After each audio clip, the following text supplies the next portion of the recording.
central, I think, to Christine's work is engaging with sound and engaging with how sound is understood, how it's experienced, how it's valued, how it functions within the world as a point of inequality between the disability community, the deaf community, and the larger world, how the structures and systems that we operate in by and large privilege sound and the hearing world over those who are members of the deaf community.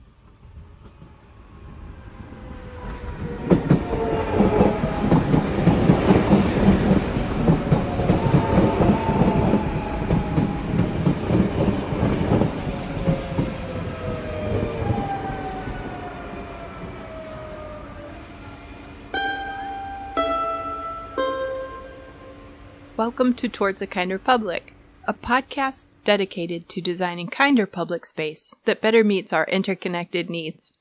I'm Kevin Castle, and along with Annie Chen, we are Kinder Public.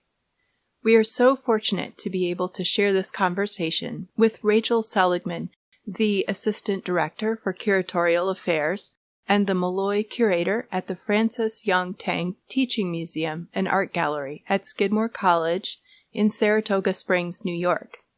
Rachel recently curated an exhibition of the Berlin-based artist Christine Sun Kim, with works in sound, drawing, mural, and video. Christine Sun Kim explores themes of notation, transcription and conversion, scale, humor, vibration, body, volume, and language, including American Sign Language, or ASL. The exhibition at the Tang Museum was accompanied by months of programming, including free ASL workshops for the community, ASL-only curatorial tours, and deaf community gatherings. Rachel will share with us how she became familiar with the work, the language and disability frameworks that Christine Sun Kim prefers to use, and how hearing people push the work of building bridges onto the disability community that they claim to include. To share the disability frameworks that I carry into this conversation, I want to consider the idea of deaf gain. I believe that deafness should be understood as a whole and complete state of being, which hearing people have little incentive to consider. The hearing typical world generally frames deafness as loss, and incorrectly identifies American Sign Language as a kind of visual English. When we fail to correct this misconception, we fail to implement true communication access for all in public space, and we prevent hearing people from experiencing beneficial languages and perspectives, and that is our loss. This interview is filled with information about how the Tang Museum worked to become a more inclusive space. I hope you find it informative, and join us again for part 2 next week, where we will dive into some specific modifications of operations and exhibition space, and hear a perspective-shifting story about inclusivity in public space. Thank you so much for listening. I've enjoyed talking to you so much. We've had a few conversations leading up to this one. Welcome, and can you share a little bit about the museum, its location, and the work it focuses on? Thank you so much, Kevin. It's really an honor to be talking to you. I'm so pleased. And yes, let me start just by saying a little bit about the museum. It is located on the Skidmore College campus in Saratoga Springs, New York. And the museum opened in the year 2000, so we're 23.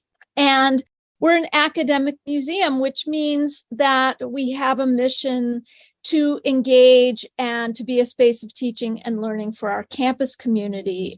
And what makes, I think, the Tang a little bit distinctive is that what this means for us is that we are a space for teaching and learning across all the areas of study and all the academic disciplines on our campus. So that's a kind of core mission for the museum, to be a space of active and engaged learning, and to be a space for interdisciplinary learning where people can come and use visual art to connect their ideas and understandings and learnings about what it means to be alive in the world today. We also obviously are very dedicated to welcoming and engaging the community, the broader community, with the richness and the diversity of the human experience. And we do that, again, through the exhibitions that we make and the programs that we present. So, I'd love to say just a little bit more generally about the museum. We present rotating exhibitions throughout the year. So all our exhibition spaces, all our gallery spaces are devoted to rotating exhibitions. We don't have galleries that are sort of permanently installed with the collection. And we focus on making interdisciplinary exhibitions that are co-curated with faculty.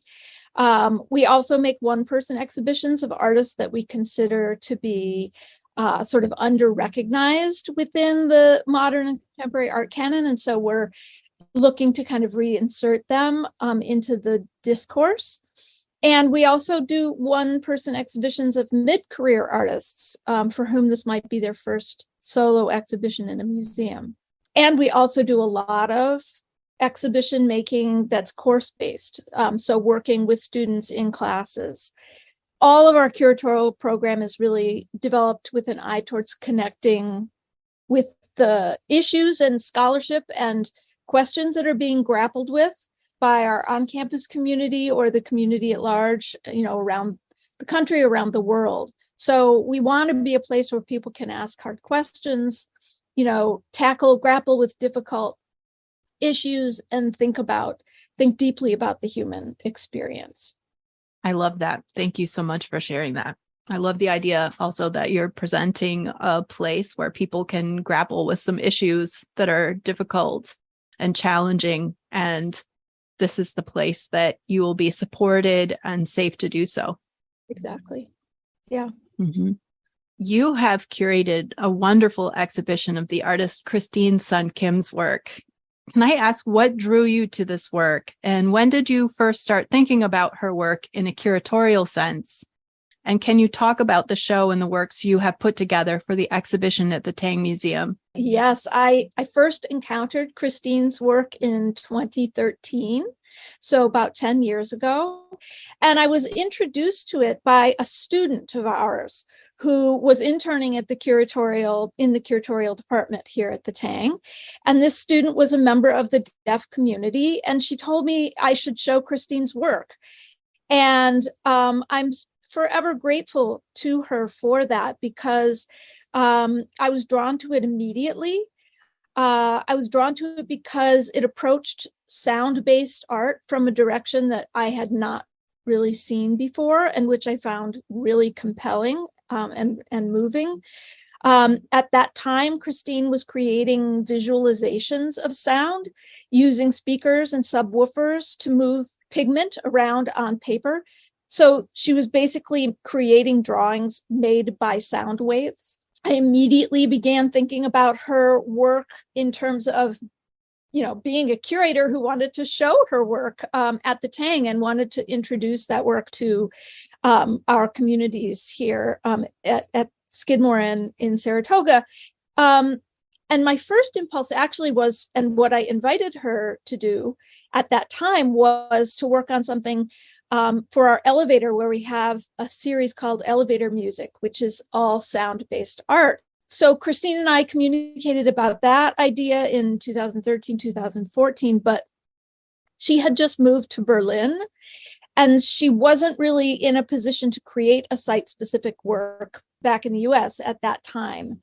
But I've been following her work ever since, as it has evolved.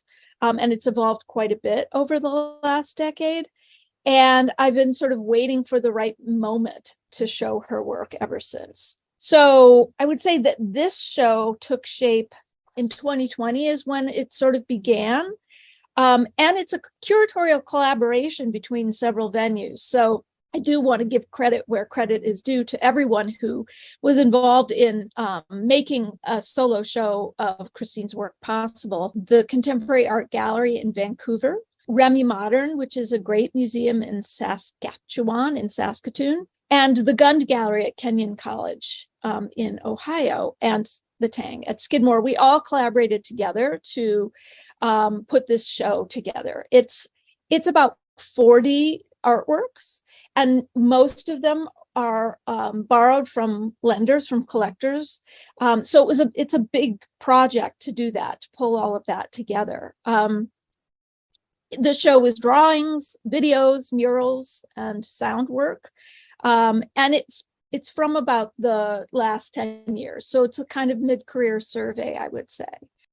I would say the largest number of the medium that has the largest number of works in the show is drawings. Drawing is a very big part of Christine's practice. A lot of these drawings are fairly large scale. They're like 50 to 60 inches square.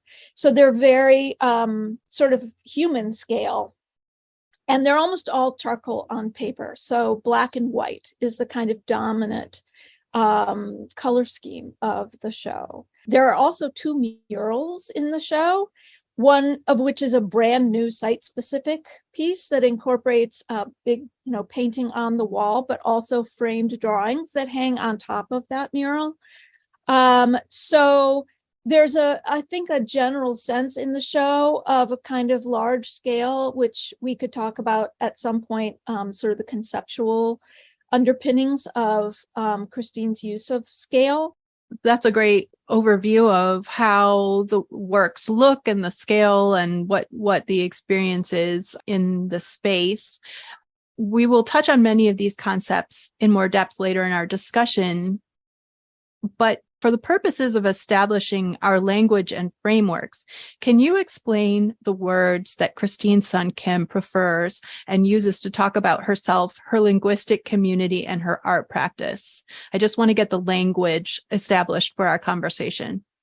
Okay, yes. I'll start by saying that although American Sign Language and the oppression faced by the deaf community are often fundamental parts of her work, centering Christine's deafness in the lowercase sense of the word, especially when talking about her artwork, can be quite reductive and othering. And it's something that as a curator of her work, I try to be really mindful of. To answer your question, Christine considers herself a member of the deaf community, and she's explicit about that being deaf with a capital D. There's a really important distinction between capital and lowercase d when you're using the word deaf, because deaf with a lowercase d means a medical condition. But deaf with a capital D means a whole community, a culture, which is a really rich culture of shared languages, shared history, of social beliefs and values. It has a vibrant literary tradition. So, it operates very similarly to any other culture. And Christine is very explicit about being a member of the deaf community and of, sharing in that deaf culture. Christine's first language, her natural language, is ASL, American Sign Language. She doesn't read lips. She doesn't take speech therapy. And I think it's important to say a little bit about ASL because it's misunderstood often in the hearing world. ASL is a really complex, nuanced visual language. It incorporates facial expression, hand shapes, and hand and body movements. So people often think of ASL and refer to it as gestures, as a language of gestures. And that's really inaccurate and really reductive. So to give you an example or a sense of the importance of facial expression, Christine says that ASL is 80% facial expression and 20% handshake. So it's a language that incorporates all of this very bodily, very corporeal language. And it's also one of hundreds of different sign languages used all around the world. So it's not the only sign language. Each one has its own distinctive vocabulary, of course. ASL is not related to spoken English. Its origins are actually closer to French Sign Language because of how it developed and evolved.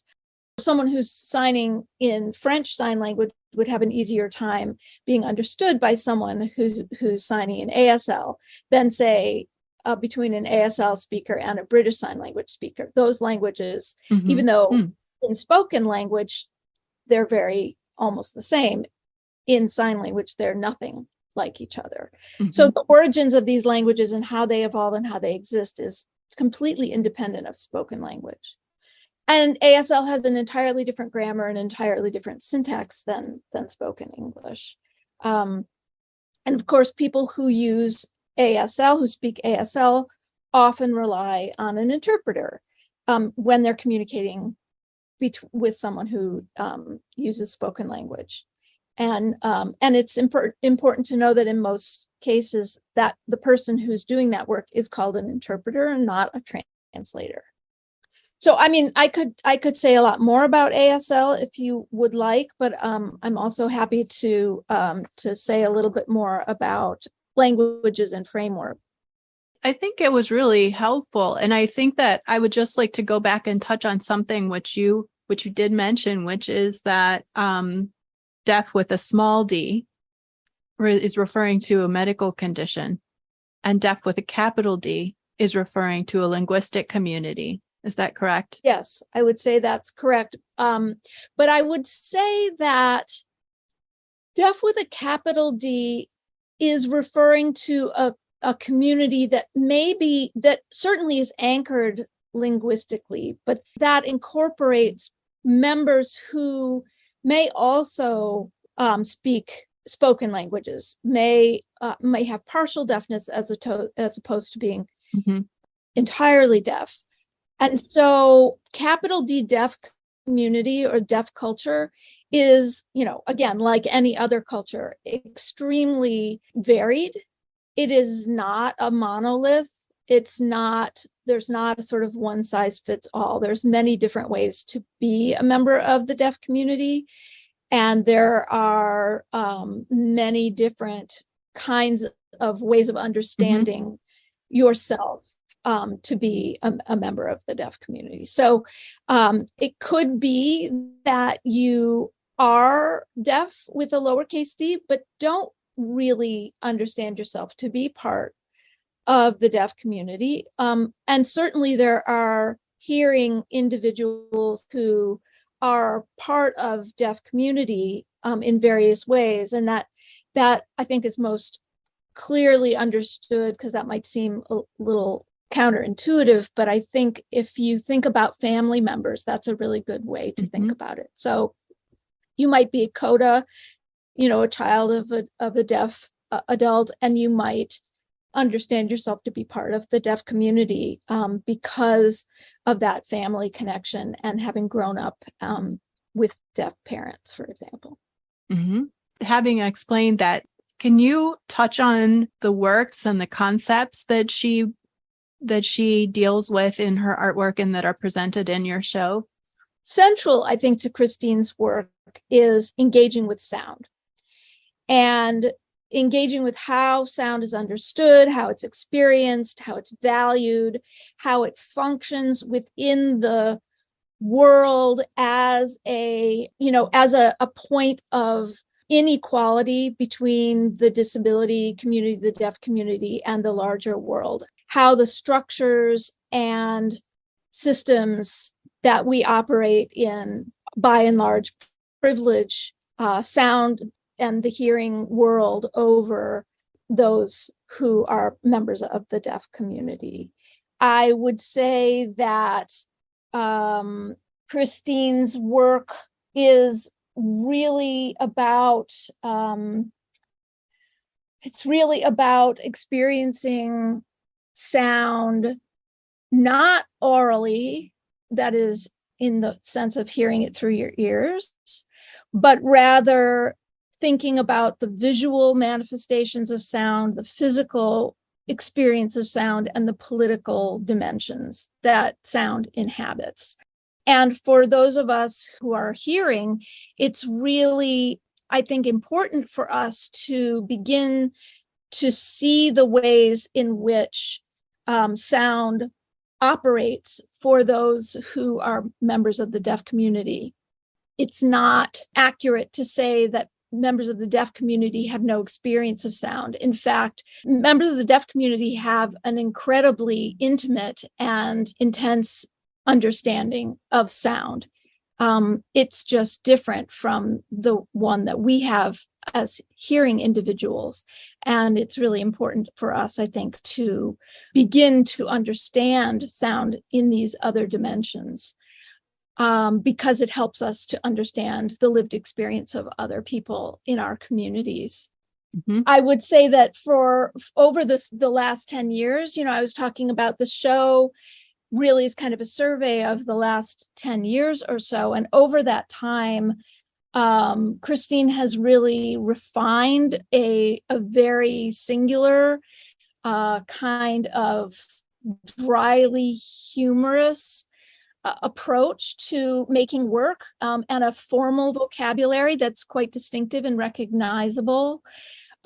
She uses elements from a lot of existing visual languages that we as people who can hear are familiar with, like infographics or musical notation, memes, and or written English. So things that we're very familiar with.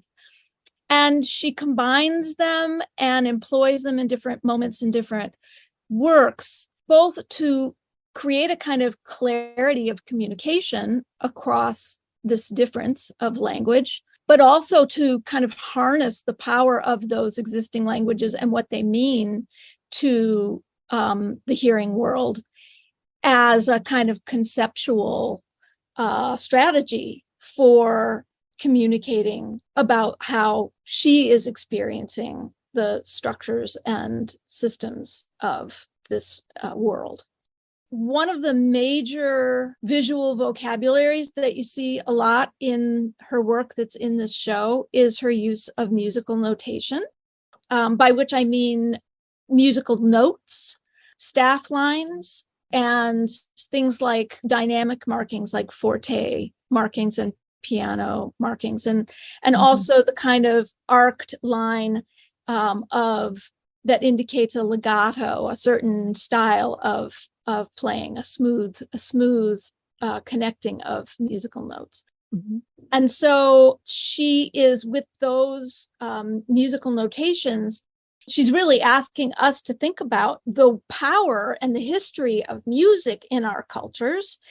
And she's kind of harnessing that power in order to speak about the relationship of deaf community to power and structures, social structures. Mm-hmm. There's one other theme that jumped out to me in the show, which was her humorous handling of the lack of understanding between hearing people and deaf people, and the way that hearing people are not aware of their counterparts, as deaf people must be of their hearing counterparts. That's right. I mean, because hearing people are the dominant culture, we're not obligated to really pay any attention.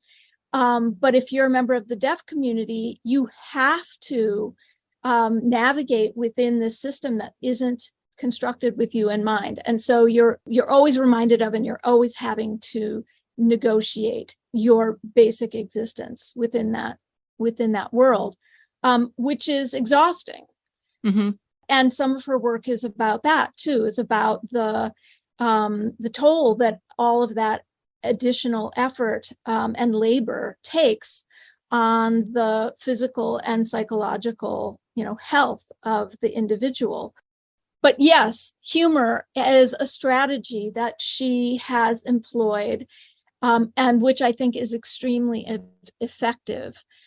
She has said that she isn't a naturally funny person.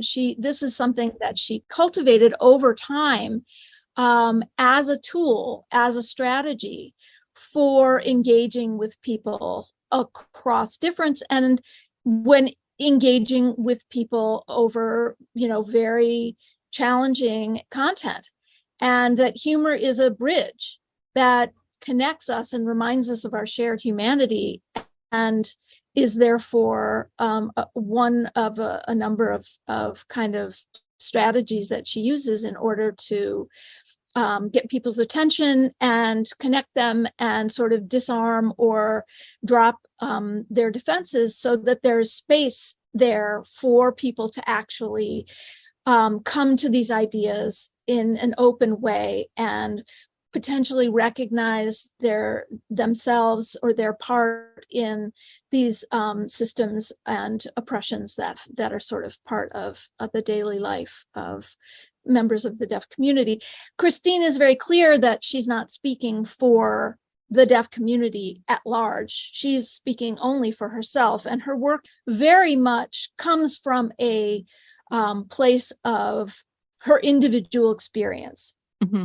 So she's telling stories about her individual experience, but in a way that allows us to see the larger, more universal messages behind them, and to think about how we might be complicit in some of those structures that are in place that cause her to have those individual experiences that she has. Mm-hmm. This is a theme that comes up for us over and over, where the weight of building the bridge is placed on the person with the disability rather than the people who have... The people with privilege, right? The people with the privilege, yes, and the power. Mm-hmm. But you're right, that's an incredible imbalance. The people with the privilege and the power generally do not take responsibility for building those bridges. Yes. And that falls to the community that is struggling. Mm-hmm. It's so important to recognize that. And thank you so much for sharing these stories, because we are not doing the work that we should be to help improve our communities and make them more inclusive spaces.